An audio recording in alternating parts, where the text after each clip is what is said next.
Welcome to Photoshop Renderings, a series of tutorials by David Warfel. Photoshop is an amazing tool.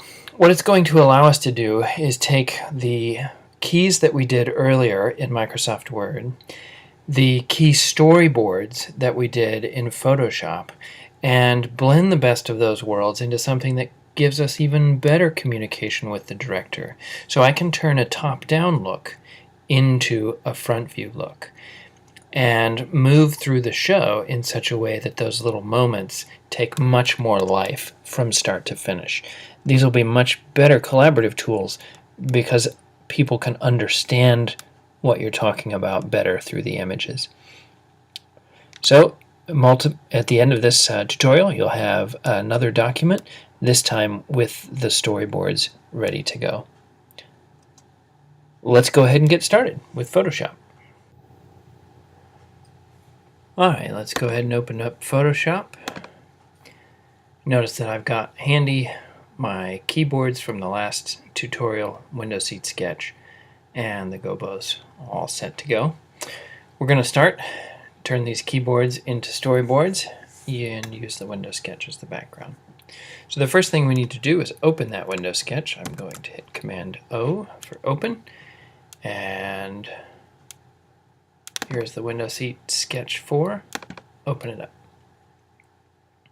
Alright, let's start a new document. File, New, or Command N. And once again, I'm going to give this the size that I want, 1024 by 768. The dots per inch doesn't really matter. And I'll hit OK. Now I have a blank document that's sizable and the same size as my keys and appropriate size for sharing. Let's go into Window Seat Sketch 4, Command A, Command C. So we're going to copy this. We're going to come into our untitled document and paste it. And let's use Free Transform, which is Command T. And I'm going to move it over. I don't really need all of the proscenium there. So I'm going to get this a little bit larger. If I can't get to my handles out here, I'll just go over to the navigator, scoot back a little bit so I can see really what it is that I'm doing, and get to there. Okay, then to get this sized back, you can either go to the navigator or hit Command 0 and it will fill the window. Made a little bit of a mistake here. If you can tell what it is, it's black and white. When I created this image, I created it as a black and white image. Let's go into Mode and go into RGB color. I'm going to need to paste again and transform again so that I get a color image. Now, the color will be important to us later on. Let's go ahead and get rid of layer 1. So if I control click on that, I can delete the layer. Yes. And layer 2, let's call this scenic rendering. That's going to be our base image. Command O will get us back into full screen. Okay, back on a desktop. Let's open up our keyboards and we can see what we need to create in 3 dimensions. Pre-show is first up, and we have light from the window and we have light coming in from this window. Now this doesn't look like a very good base rendering for that because it looks like all the lights are on at full strength. So first we have to actually start going backwards a bit and saying, what does it look like at night? Let's copy this, or what does the set look like in the dark? So let's duplicate the layer and let's call it dark set. Okay. One of the things that we know from our study of light is that in the dark we switch to rod vision instead of cones, and then we lose our color. So let's go into Command U and we're going to desaturate this. And that's going to help us get to something that still has some color in it, but is darker. We could take the lightness down in here as well and get to kind of a darker Let's go even darker. Yep, darker, and hit OK. Now we've got a dark set. It's nighttime. A couple of things that are a little bit strange here. First of all, the floor out here is really bright. So let's make some alterations to this layer. I'm going to take the magic wand tool, set it to 30 and contiguous, and just grab that area. I'll come over here and reset my colors to defaults. Go to the gradient tool and pick the paint bucket, and I'm just going to fill that in as dark. There's a couple of other spots I'm going to get rid of too, primarily this one right here. And I'm going to go to paint bucket again and just darken that in. Now I've got a very nice dark set. We need blue light coming in from this window and blue light coming in from here. First, let's start with this window. You have to imagine the light coming in. Let's create a new layer group and we'll call it Skylights. And let's create a new layer and we'll call it Bath Sky. And we're going to create, essentially, if I go back to here, we're going to create this light coming in through here. It comes in, it kind of fills parts of the bathroom, hits the wall in here, spreads out into the bedroom, and dissipates. So we will want to go back into Photoshop. We'll want to have light in here that dissipates out in this direction. Now, if it's hazy, we're going to be able to see the beam. Let's try with a little bit of atmospheric haze. Once again, probably the two most important tools in this exercise are going to be the polygonal lasso and gradient. So let's use a polygonal lasso to say, all right, it's filling up this doorway space and it's coming out. The light is coming out. So I'm just going to grab a great big area and say the light's coming out in that direction. I could then, notice I used a 6 pixel feather to give it a nice soft edge. I'll go into gradient. It's set up for lineal gradient, but let's find our daytime color, maybe a little bit bluer. Okay, and we could simply run a gradient across, and we would get a strong light coming in from that side. That may be a little stronger than we need, but we could just try using the opacity to vary it down and say, okay, well there's light coming in from it, right? Let's try cutting out some of the light and see if it helps. I'm going to give this a little shadow zone. So it looks like this light down here is what's falling off the stage. I'm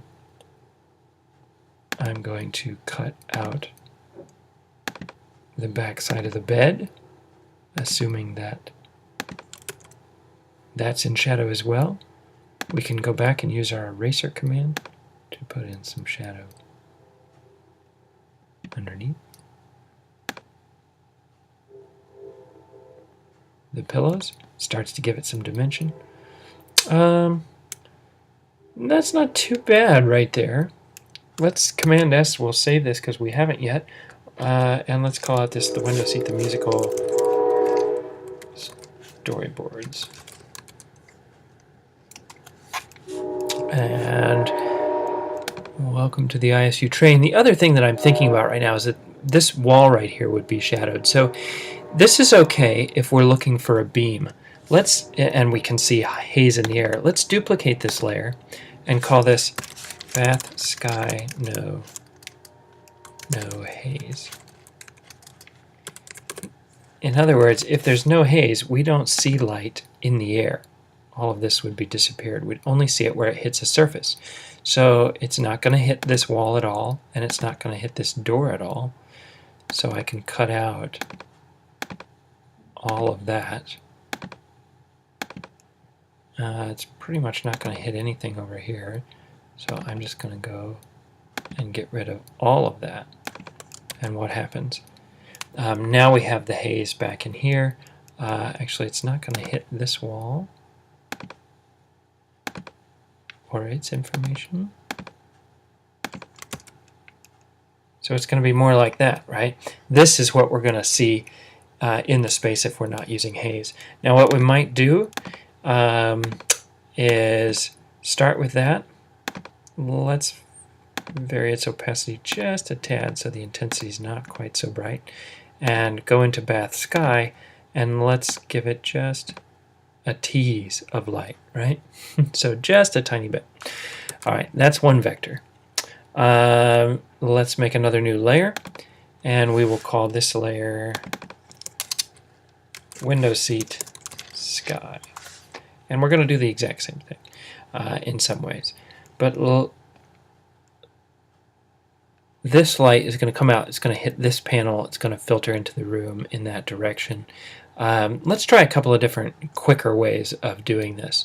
Let's put in a circle gradient or radial gradient. So we're in the gradient tool, click on radial, circular, and let's just put a big old gradient in. Okay, doesn't look very realistic, but let's see what happens if we trim some of it out. Let's use our marquee tool.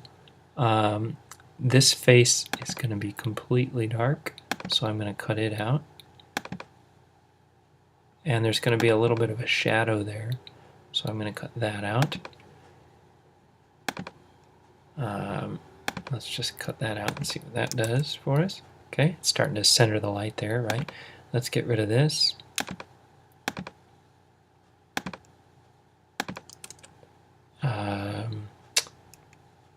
It's not going to hit the face of any of this stuff. That will all be in shadow.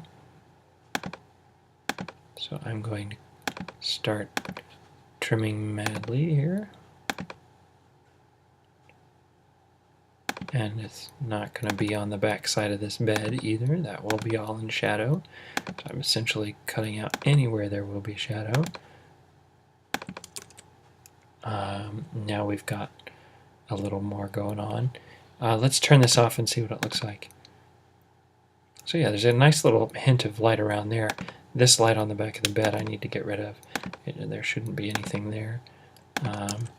And we can also use the eraser to give us a back shadow here. That shadow then is deeper than the other shadow. All right. Doesn't look too realistic to me. Let's try varying the opacity and get that down a little bit. So now we have some light fill coming in from there. Let's try and shape this a little bit more so that it's coming out. I'm just going to get rid of this bit, and so now it's kind of coming out there. There would be shadow under here, under the window curtains. And you can use the eraser or the rectangular marquee to put that shadow in. So now we've got light coming in, it's hitting here, it's kind of hitting on the wall, it's hitting the bed, and that's a lot more realistic. The curtain, however, I'm still not really happy with. This curtain would be transmitting some of the light, but not all of it. So let's take a look at a couple different ways to get that. One of the ways we can get it is to go back into scenic rendering. Let's turn off dark set, and let's just do a marquee around it. I'm leaving my soft feather. Let's copy it, turn dark set back on, go into here, go into Window Seat Sky, and press paste. And what I've done is I've copied from the back layer and brought it into the front layer. I'm going to call this curtain overlay, and we can vary the opacity of it.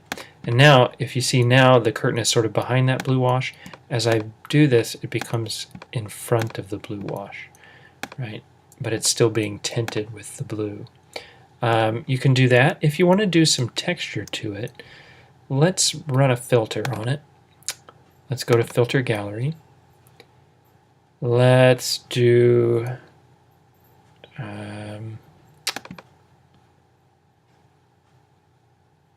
grain, high contrast, intensity of the grain big. Not sure that I like that. Let's try film grain. Grain size, there we go. All right. And hit OK. Now what I'm going to be able to do with this is, let's zoom in first of all and look at that a little bit closer. I'm going to be able to get rid of some of this by using non-contiguous tolerance 30. I'm going to be able to get rid of a lot of it. Let's invert that, so I'm going to Command E. Nope, that's not what I wanted to do. I want to invert the selection, which is Shift Command I. And let's get rid of that and see how that looks. Vary the opacity down a bit. I'm not saying, I don't know that I would like that. So let's just stay with it in that direction and vary the opacity down. But the grain gives it a little bit more of a texture. Command 0 will get us out to full, or it should.